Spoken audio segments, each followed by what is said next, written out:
राकेश टिकैत बाबा जो हैं, राकेश डकैत बाबा हो गए हैं। किसानों को इन्होंने बदनाम किया है, अन्नदाताओं का दोहन कर रहे हैं, ये अन्नदाताओं के नाम पर झूठ बोल रहे हैं, ये इनको शर्म आनी चाहिए। इन्होंने बोला है कि 4 लाख ट्रैक्टर भी तैयार हैं, 25 लाख किसान तैयार हैं और 26 तारीख भी हर महीने को आती है। तो ये कौन सा इन्होंने बहुत नई बात बता दी कि 26 तारीख हर महीने को आती है। मतलब इनको ही कैलेंडर देखना आता है, बाकी देश वालों को पता नहीं है कि हर महीने 26 तारीख आती है। 25 के बाद सीधे 27 नहीं आती है टिकैत साहब, हमें भी पता है 26 आती है। लेकिन आप किसको धमका रहे हो भैया? आप किसको धमका रहे हो? आप ये बताओ। और आप किसको डराते हो? ये 26 तारीख नहीं हो गई, तमाशा बना करके रख दिया। मेरे पास 25 लाख किसान है। 25 किसान दिखा दो। 2500 किसान भी नहीं, लाख तो बहुत दूर की बात है। 25 किसान दिखाओ, कहां बैठे हुए हैं इनके साथ? जो बैठे हुए हैं वो इनके 40 नेता हैं। तो कुछ नहीं करना है इनको। किसान जिए किसान मरे, राकेश टिकैत को फर्क पड़ता है? आपको याद है पिछली बार इन्होंने इतना गंदा स्वरूप दिखाया था कि किसानों के खेतों में चले गए, खड़ी जो फसल थी किसानों की उस पर इन्होंने ट्रैक्टर चलवा दिया। कोई सच्चा किसान ऐसा करता है? राकेश टिकैत का सवाल है, ये राकेश टिकैत के पुराने बयान निकाल के देखो। जब ये बिल पास हुए थे, जब ये अप्रूव हुए थे, तो बोले कि जी मेरे पिताजी का सपना साकार हो गया, मेरे पिताजी की मेहनत सफल हो गई, मेरे पिताजी ने किसानों के लिए इतनी लंबी लड़ाई लड़ी और आज जाके मोदी जी के माध्यम से इन किसानों को न्याय मिला है। बहुत बढ़िया बिल है, बहुत अच्छा होगा। 7 महीने से जो अड़तिए किसान बन के बॉर्डरों पर बैठे हैं, ऐसा लग रहा है कि जनता अब इनका जो कार्यक्रम और षड्यंत्र है वो समझने लगी है। आज भी कूच करने की बात कर रहे थे राज्य भवन को राकेश टिकैत पर, चीजें होती हुई नहीं दिखाई दे रही कहीं पर भी। देखिए, राकेश टिकैत बाबा जो हैं, राकेश डकैत बाबा हो गए हैं।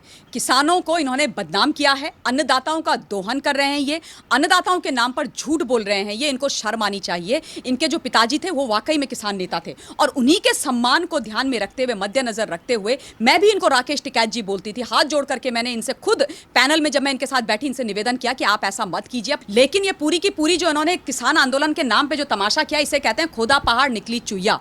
अब ये लगातार सरकार को धमकाने के अलावा कुछ कर नहीं सकते। अब इन्होंने क्या बोला है? इन्होंने बोला है कि 4 लाख ट्रैक्टर भी तैयार हैं, 25 लाख किसान तैयार हैं और 26 तारीख भी हर महीने को आती है। तो ये कौन सा इन्होंने बहुत नई बात बता दी कि 26 तारीख हर महीने को आती है। मतलब इनको ही कैलेंडर देखना आता है, बाकी देश वालों को पता नहीं है कि हर महीने 26 तारीख आती है। 25 के बाद सीधे 27 नहीं आती है टिकैत साहब, हमें भी पता है 26 आती है। लेकिन आप किसको धमका रहे हो भैया?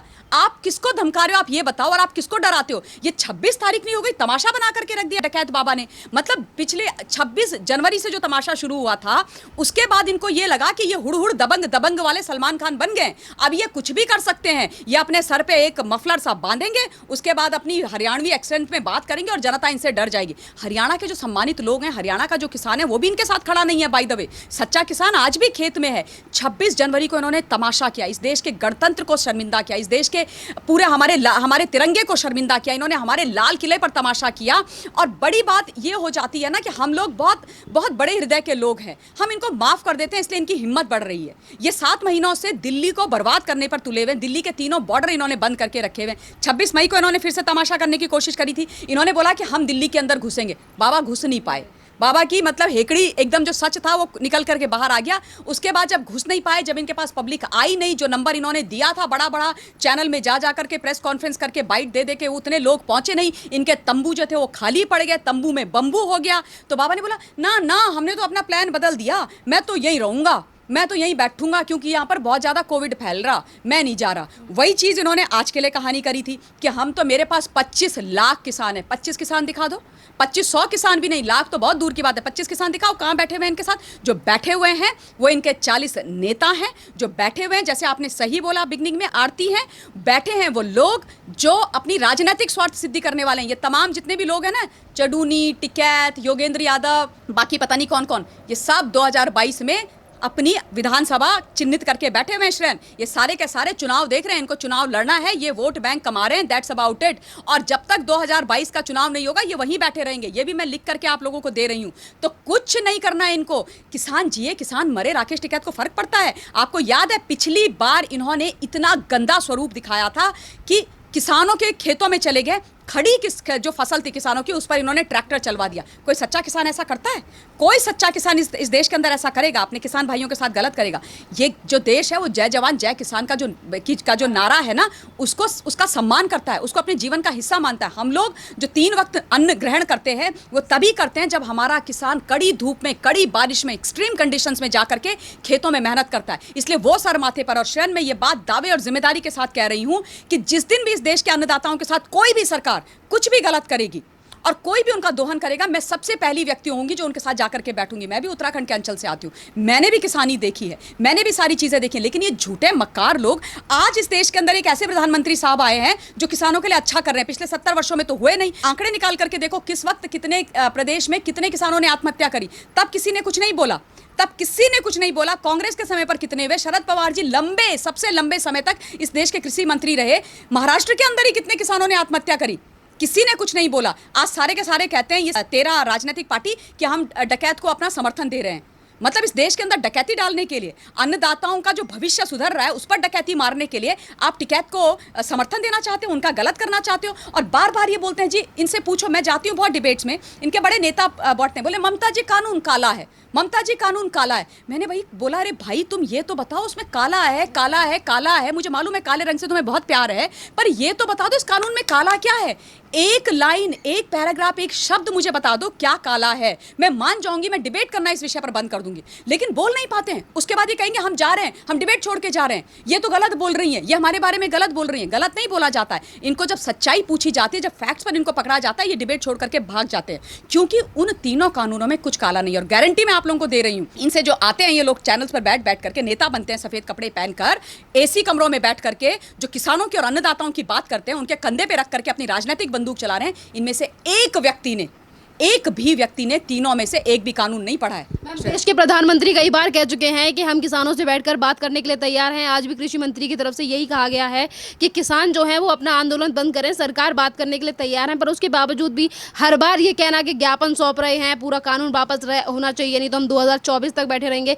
प्रभाव पड़ पाएगा इन सारी चीज़ों का 2022 के चुनावों में योगी बाबा के सामने? देखिए, हिंदुस्तान की जनता बहुत समझदार है, उत्तर प्रदेश की जनता बहुत समझदार है। सब लोग समझ रहे हैं कि किस प्रकार से एक ऐसी सरकार जो विकासवाद की बात कर रही है, एक ऐसी योगी आदित्यनाथ जी की सरकार जिसने गांव-गांव में सड़कें पहुंचा दी, बिजली पहुंचा दी, पानी पहुंचा दी है, और जो लगातार कोविड काल में स्वयं से जो मुख्यमंत्री गांव में जाकर 3 T's पर काम करते रहे, उनको घेरने के लिए कुछ बाकी बचा नहीं है। तो ये झूठा किसान आंदोलन नाम का एक तमाशा क्रिएट किया गया, फैब्रिकेट किया गया विदेशी फंडिंग के द्वारा।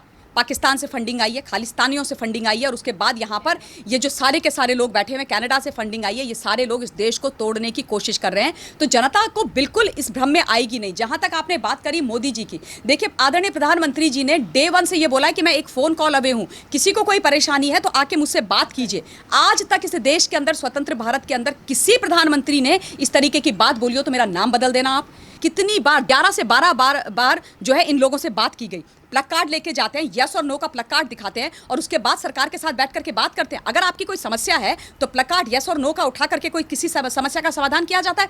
ये बोलते हैं कि हमें एमएसपी पर प्रॉब्लम थी। पिछले साल से इस साल एमएसपी पर ज़्यादा खरीदी हुई है धान की, ठीक है। और इस बार कोविड काल में किसानों ने बम्पर उपज की है अपने खेतों में। तो अगर बम्पर उपज कोविड काल में खेतों में हुई है अन्नदाताओं के द्वारा, तो ये जो तीनों बॉर्डर में बैठे हुए ये कौन है? ये बहुरूपीय हैं, ये झूठे हैं। और इस वक्त भी एमएसपी बढ़ाई गई है, कई धान के ऊपर एमएसपी बढ़ाई गई है, बाकी जगह एमएसपी बढ़ाई गई है। ये हुआ है ना, बकायदा कैबिनेट की बैठक बुलाई गई है, उसमें आदरणीय मोदी जी ने उसकी अध्यक्षता करके एमएसपी बढ़ाई है।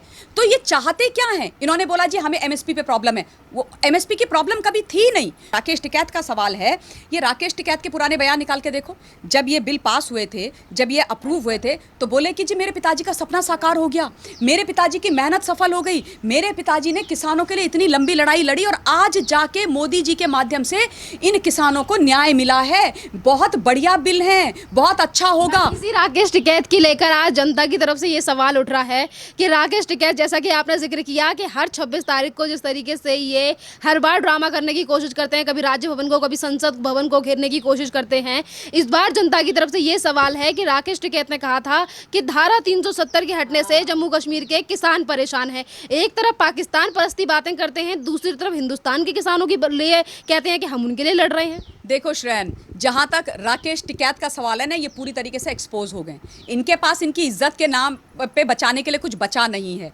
आप सोचो, किसान आंदोलन कहां चला गया? धारा 370 पर, जेएनके चला गया। कोई कनेक्शन है? बोल रहे हैं कि धारा 370 हटने के बाद जी वहां का किसान परेशान है। आपने कभी वहां जाकर के देखा है?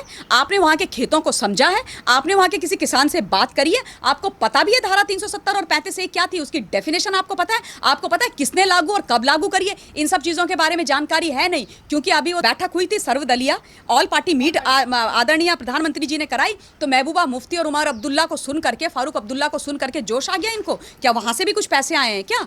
वहां से भी कोई चढ़ावा आया है क्या? चढ़ावा चढ़ा है कि अब इन्होंने धारा 370 और 35A की बात करनी भी शुरू कर दी। मतलब ये सारी बातें करेंगे श्रेयन।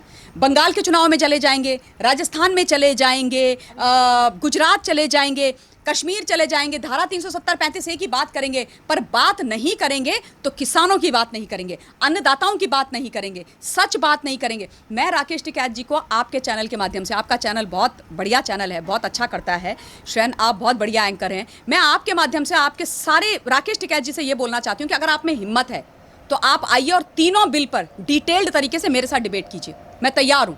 तीनों बिल पर आप लेके आना कॉपी, आप समय तय कीजिए, आप क्या कहते हैं एंकर तय कीजिए, आप चैनल तय कीजिए, आपकी जहां मर्जी आप वहां बुलाइए। तीनों बिल पे मैं आपके साथ एक एक शब्द, बिंदुवार, शब्दवार डिस्कशन करूंगी, और उसके बाद अगर आप जीते तो मैं बोलना बंद कर दूंगी इस विषय पर अगर आप हारे तो आप अपना बोरिया बिस्तरा उठा करके घर चले जाना, पर ये करेंगे नहीं है। धन्यवाद मैम।